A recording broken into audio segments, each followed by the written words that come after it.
Hello everyone, welcome to my channel. Today I'm going to be talking about how to tune into your inner truth. Watch this video.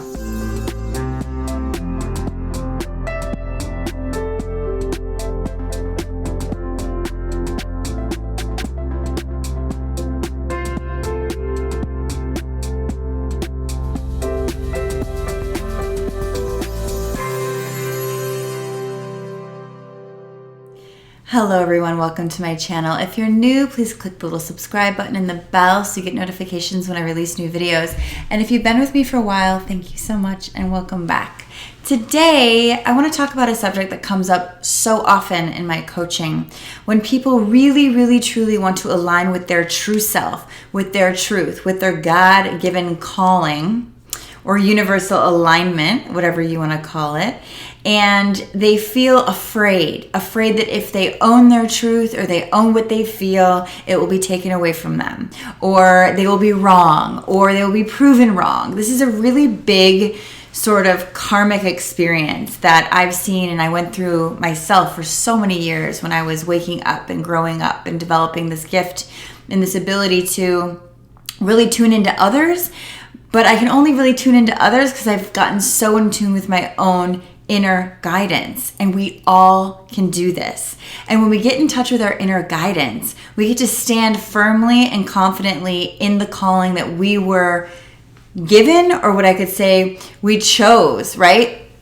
So often I talk about how we choose our parents and we choose our spiritual curriculum because our soul knows better than we know. Our soul coming into this reality knew what it needed to wake up to what it was going to become. And that journey of becoming is so incredible. I have so many people that say to me, I just want my purpose. I just want to be that thing. And I say, when you are that thing, what will that do for you? I don't just say, oh, I'm a spiritual teacher. Yay. I say, no, I'm so excited. I have gotten to become this through my journey. The journey is what gives me the tools and the understandings to be able to do this. Right? You're not just like, yay, I'm a dentist. You're like, I'm an amazing dentist, which brings me joy because of all the things I had to go through to understand how to do this so well or learn so well to really master your craft. And so it's not about becoming something. It's about the becoming of something. And so same thing goes for owning our truth. The steps of owning our true calling and our true selves and our God-aligned calling come from breaking free of these misinterpretations, these limiting beliefs, these, let's say, societal structures that we have adhered to by sort of abandoning what's natural for us. I mean, this might go deeper than you want today, but sorry, this is the reality. I was just talking to one of my beautiful younger clients this morning about her fear of owning the experience of her meditations. She's only 17 and we're learning mindfulness together, and I'm teaching her how to meditate and how to go into guided spaces that feel safe, that bring insight. And she's really easily able to go into those things, and she gets really scared and doesn't allow herself to believe what she's experiencing. And I asked her, why wouldn't you believe these amazing experiences and insights that are coming to you? And she said, because it's not what society told me is right, so I might be wrong. And I said, okay, great. Let's look at the tangible evidence. Are you meditating? She says, yes. I said, when you meditate, do you feel joy? She says, yeah, I feel a lot of peace. I go, so that's a real experience. Why are you denying your own reality? And she had this insight. She goes, whoa. Because nobody else is in it with me, because no one else is confirming it. I said, okay, what are the things that you do own? What feels safe to own? She goes, well, it feels safe to own that if I go to this college, I'll be enough. It feels safe to own that if I weigh this amount, I'll be pretty. It feels safe. And I said, okay, so the societal rules are safer for you than the inner experiences. She's like, yeah, really safe for me. Why is that? And I said, well, do those societal things make you feel good? And she goes, I deal a lot with false feelings. And I said, explain it to me. And I'm sharing the story because it's literally perfect with this lesson.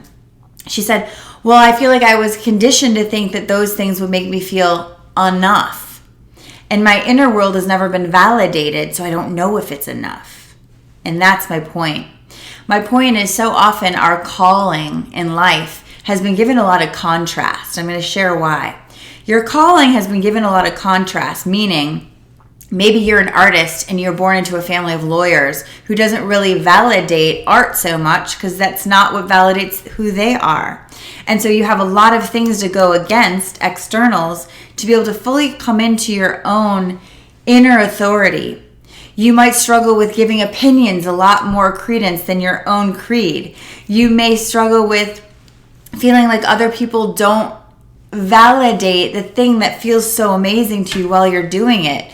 Like art, right? Like healing, like baking, like whatever it is for you. And really the whole point of that is the journey is showing you how external opinions are never going to line up with that inner experience, that inner calling.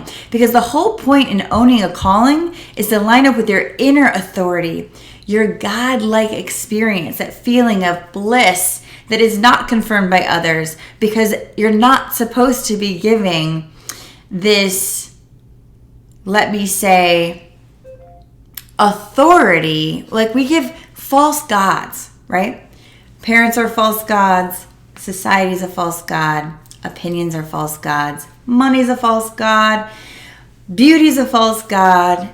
Standards in society, success levels are false gods when we give our power to them over the experiences we feel so called to, right? For example, if your natural way is to be, what's a good example? Say your natural body has a set point at whatever number, and that number isn't what the beauty ideal says is beautiful, but you feel beautiful at that number and you always have self-doubt because your number is different than the beauty ideal, yet that's a false god. The real authority is the fact that you feel amazing at the body that you are. See? But oftentimes we are conditioned out of thinking that. We are conditioned to think, gosh, I must be wrong because I feel good in this body at this size, but society is telling me that I shouldn't love it unless it's this, so I won't love anything that isn't this. Therefore, I have this massive inner critic now that's fighting against my naturalness. Does that hit you? That is what is always in the way when we give our power to these false gods rather than owning our inner compass and truth. So much more on that. My program Soul Lab is actually something I designed a few years ago to help you on this journey of discovering your inner truth. So check out Soul Lab below. I'm relaunching that. So it is open for enrollment now. Again, it is really being called into my reality that everything that is going on in our world right now, everything shutting down externally, is really the guidance back into finding our inner truth and rebuilding societies based on inner truth rather than external standards. So this really called to me today to share with you guys. And I hope you will share it with anyone else that you think would resonate. I hope you subscribe if you haven't already. Check all the links below for free ebooks and courses and all the things. I love you guys, and I'll see you soon.